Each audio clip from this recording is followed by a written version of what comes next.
Over the past few years, I've noticed an alarming trend across Australia's four-wheel drive destinations. The increasing closure of tracks and access points that were once available to responsible tourers. Rather than making a dedicated video, I've compiled these thoughts from various trips where I've encountered these restrictions firsthand. This isn't about dramatizing the issue, but highlighting a genuine concern for the future of remote area access in Australia.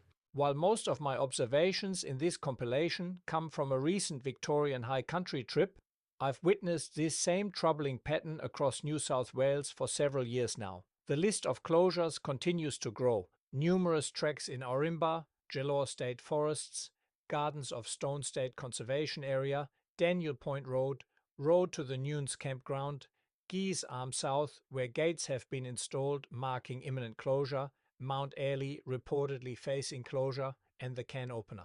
These are just a few examples of what appears to be a consistent trend toward limiting four-wheel drive access across the country. The national parks really gets to me, I have to say. You know, everything is freaking locked. And then you have big fires coming through and everything is wiped out anyway. It's just frustrating.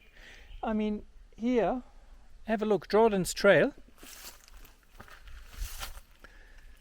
So, Spring Gully picnic area. Okay. Lock gate ahead. Okay, why is there a lock gate? No unauthorized vehicles. Okay, why does it say then Spring Gully picnic area? Doesn't make any sense. And no unauthorized vehicles, lock gate, surveillance cameras. That also then applies to the campground. So we follow this track in, and in the middle, after 2 kilometers in, there's a gate. It's just a joke.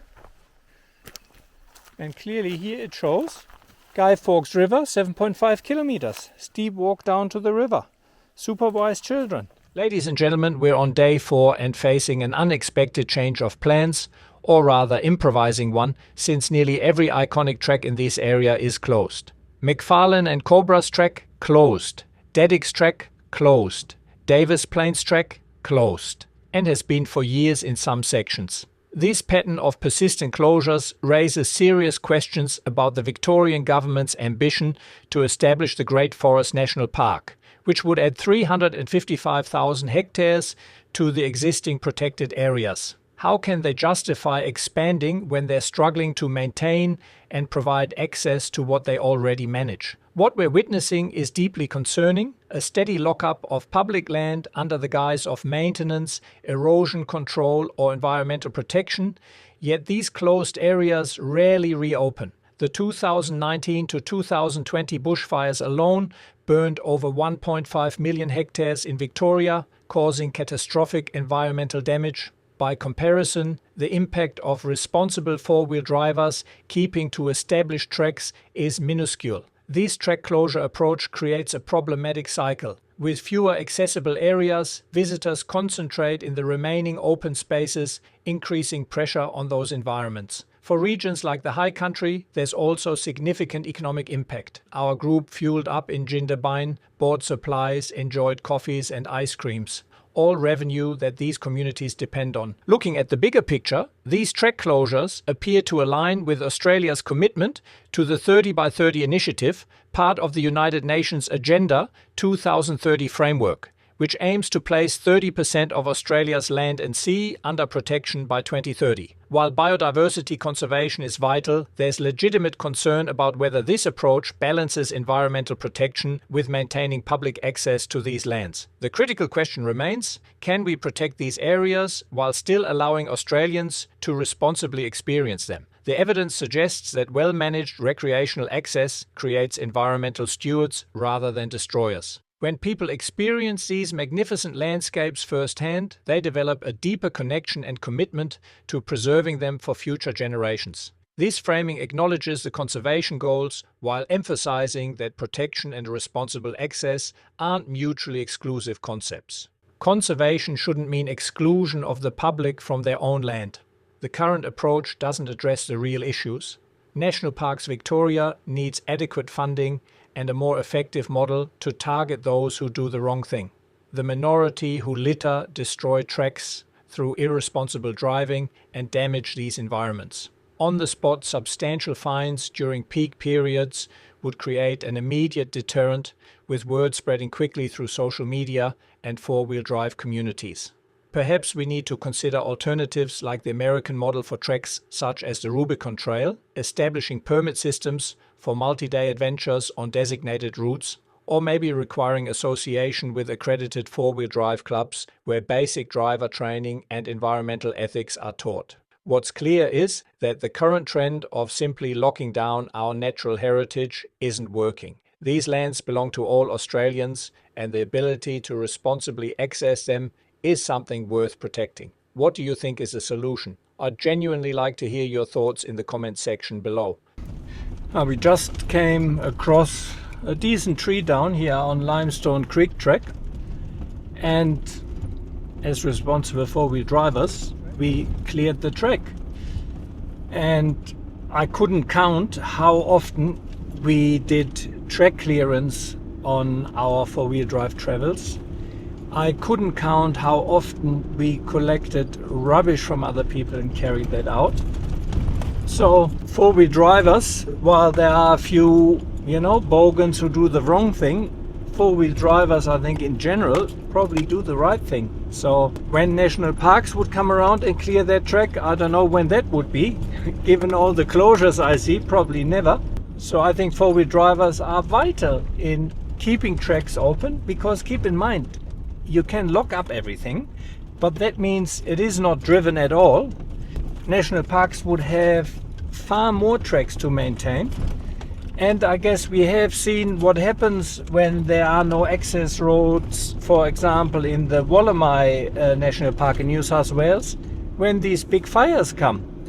And even the fireys don't have access to this remote wilderness. And voila, in one go, millions of hectares of pristine bushland, which our government tries to protect and won't let anyone in, has burnt down and has never been visited. So I don't know, it doesn't really make sense to me, unless you really have the resources to properly backburn, and I guess that's another subject don't want to go into. It may be much better to give people access and enjoy nature instead of locking it all up and let it burn down.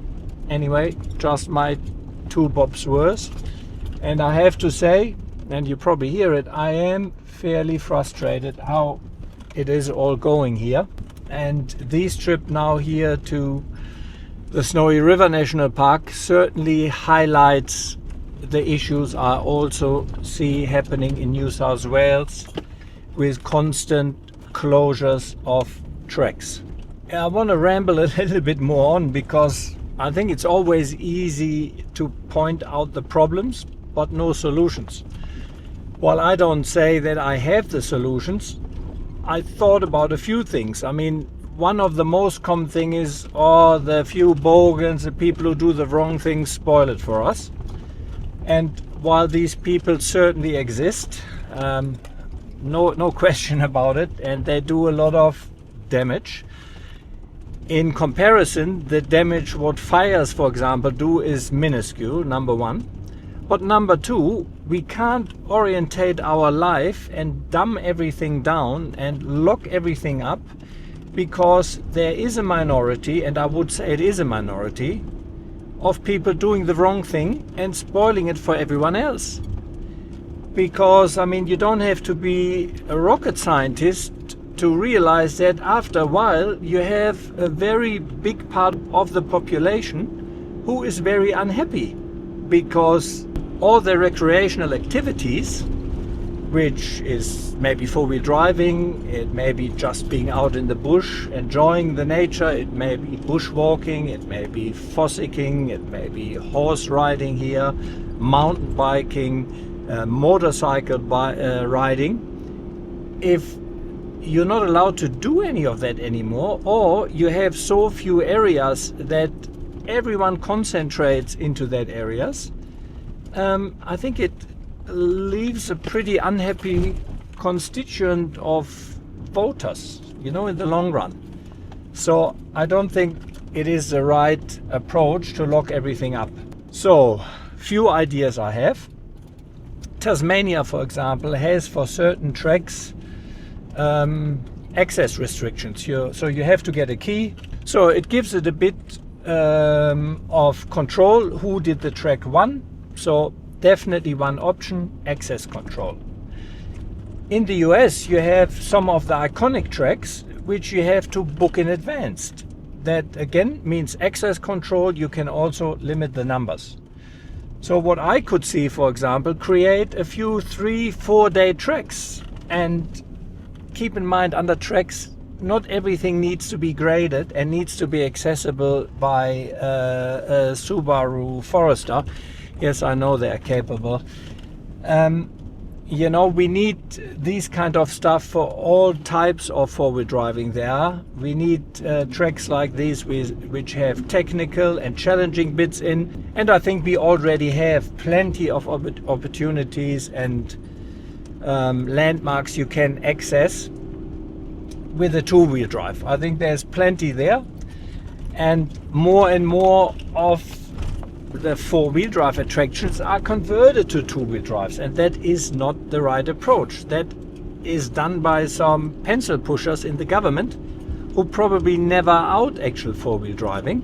And there's a big part of four-wheel drivers who want more challenging stuff, interesting stuff, which also has another benefit, because it means if not everything is accessible by anyone, you also keep the numbers down. So why not create for example, the old army road in the Wollomai? Why not create a track which takes you, say, 3 days or 4 days, similar to some of the tracks in the US, and then you can book access for that track. You have a certain amount of people allowed at the same time on the track, and that way you also can limit the numbers. You can even charge a fee. I mean, ideally I'd like to have it free, but I guess if you pay something for it, some of the bogans are maybe not willing to do that. So again, it keeps people out. That is another idea. Nowadays we have the internet. That means stuff can travel, information travels very quickly. So why not send out rangers, maybe together with police, and give them the ability to issue on-the-spot fines for anyone doing the wrong thing. First of all, it would be revenue raising, and I think the government likes revenue raising. And doing that on long weekends or on busy days, I think would make quite an impact, because the minority can be fined, impound their cars, do whatever, and that word spreads around. And if you do that for a year or two, sure, it costs money.